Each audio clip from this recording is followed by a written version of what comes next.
23 DCCR 0167. Ms. Joseph is on probation for assault of a peace officer. There's a motion to revoke, and will she waive the formal reading of the motion? Yes. Ms. Joseph, I have a motion to revoke your unadjudicated probation. It shows that you were placed on probation December 11th of 2023 for assault on a peace officer, and that was a 5-year deferred probation. Is that correct? Yes, ma'am. It alleges that you violated your probation. Count 1 alleges that you were arrested for the offense of driving while intoxicated with a child under 15, June 21st of 2025. And is that true or not true? Yes, ma'am. True or not true? True. Thank you. Count 2 and count 3 both allege that same offense, same date, different children. And again, are those true or not true? True. Count 4 alleges that you were arrested for the offense of resisting arrest or search or transportation June 21st of 2025 in Orange County. And is that true or not true? True. Count 5 alleges that you failed to remain in Jefferson County, Texas as directed, and that you were in Orange County, Texas on June 21st of 2025. And is that true or not true? True. Count 6 alleges that you were at a location other than your residence at approximately 10:17 p.m. on June 21st of 2025. And is that true or not true? True. Count 7 alleges that you failed to abstain from the use of any and all intoxicating substances, including alcohol, and that you were arrested for driving while intoxicated June 21st of 2025. And is that true or not true? True. And then count 8 alleges that you are behind in your court-assessed fees as of July 17th of 2025 in the amount of $1,825. And is that true or not true? True. Did you enter your pleas of true to counts 1 through 8 freely and voluntarily? Yes. And did you plead true to those counts because they're all actually true? True. All right. Yes. So I'm going to find that you entered your pleas of true to counts 1 through 8 freely and voluntarily. Find those counts true. Find sufficient evidence to find you guilty and revoke your probation. However, it's my understanding that you've reached an agreement with the District Attorney's Office. Mr. Nichols? Your Honor, our intent is to have her do 120 days, day for day, in the jail as a sanction, understanding that this is a rare opportunity. We're awaiting the resolution of her Orange County cases, that she would be on, no tolerance from this point on, and have to deal with Orange County however they see fit. And Your Honor, she has been going to ever since she got out of jail on her own, without any suggestion from me, she's been going to outpatient treatment 3 times a week, and she's got a job, and so even just going to follow. She did that out without talking to me, just called me and said, hey, I'm getting some help. So. All right. So it's your understanding that you'll go into custody, do 120 days, that you'll still be on probation, ordered to follow all the rules and conditions, including any others that I think are appropriate. Is that your understanding? Yes, ma'am. Here's the moment every courtroom watches closely. Deferred probation can be incredibly forgiving, but once it's violated, that protection starts disappearing. The judge now has enormous discretion, and this warning isn't just for the defendant. It's a reminder that probation is a privilege, not a guarantee. Then at this time, based on that, this is an excellent opportunity, Ms. Joseph, because the offense that you're on probation for, with a violation like this, you could go to prison for 2 to 20 years.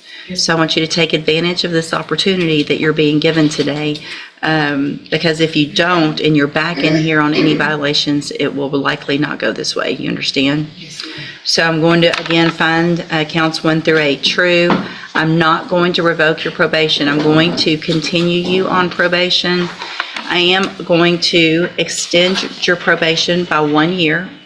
I'm going to order the 120 days as a condition, day for day, as a sanction for these violations. I'm also going to order that you're on 0 tolerance. So when you get out of the 120 days, you have to do everything right. You need to make some payments. You're getting behind on those. Follow all of the rules and conditions. I am going to order. One defendant receives another chance. The next walks into court expecting the same outcome, but one failed drug test changes everything. It's a powerful reminder that sentencing isn't just about the paperwork. Judges are also weighing behavior, credibility, and whether someone appears ready to turn their life around. Since you're going to treatment, it obviously appears that there's an issue. So I'm going to order when you're out that you also enter and successfully complete the JCDI program. It's an outpatient treatment program. You'll be able to continue treatment, and hopefully you won't end up in a position like this. Do you understand? Yes, ma'am. All right, then, good luck to you, ma'am. You can go with the bailiff. Thank you, Your Honor. Thank you. Thank you. All right, so Mr. Spites tested positive for THC, and so obviously sometime within the last 30 days or so, he's used marijuana, because typically that's how long, which means that he used marijuana after he pled guilty on a felony. He pled to an enhanced second degree. I've got pages of criminal history here. And you would think, Mr. Spites, that based on what Ms. Hawkins is telling me about your family situation and your children, that you would be able to figure this out on your own and stay clean so that you didn't, number one, go to prison. I don't even have to accept this plea agreement. I mean, you've got 3 prior convictions, a state jail felony from 2019, from 2019, credit debit card abuse from 2021, and then an unlawful possession of a firearm in 22. None of those cases did you receive probation, which is probably why Ms. Malfino made that offer to try to get you on the right track. And Ms. Hawkins did a great job of getting you a probation offer on your case, or cases. If I may, Yeah. part of the reasoning behind that offer that Ms. Hawkins and I discussed was that jurisdictional type issue that she addressed with the court, and also the fact that there ended up being no restitution that's owed to any individual. Okay. And I appreciate that argument that Ms. Hawkins made, but it's also important, and I would hope that other judges in other counties would find it just as important, that if you're going to get charged, wherever you're going to get charged, that they take into consideration that just because you didn't steal from someone in our county, you stole from someone in some county, right? And so... Notice what the judge is doing here. Instead of immediately sending Mr. Spites to prison, she's focusing on the problem she believes is driving the criminal behavior, substance abuse. Inpatient treatment isn't viewed as a reward. It's an attempt to reduce the chances that he'll be standing in this courtroom again. Do you think that's the right approach, or should repeat offenders face prison instead?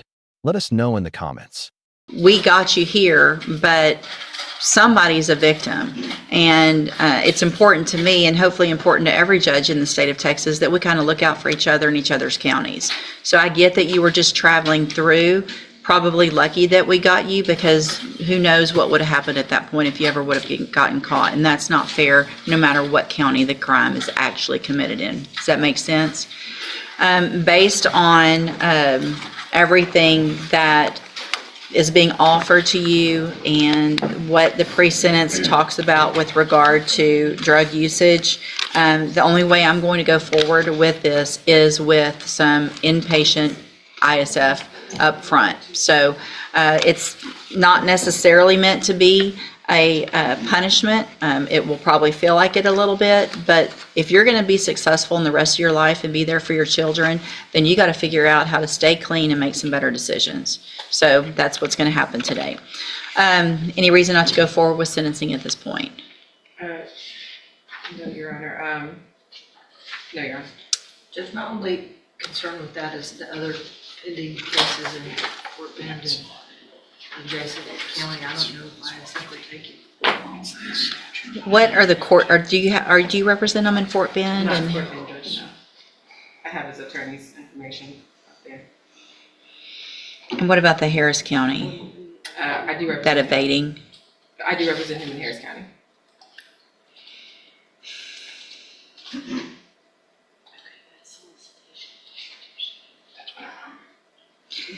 I just don't, I'm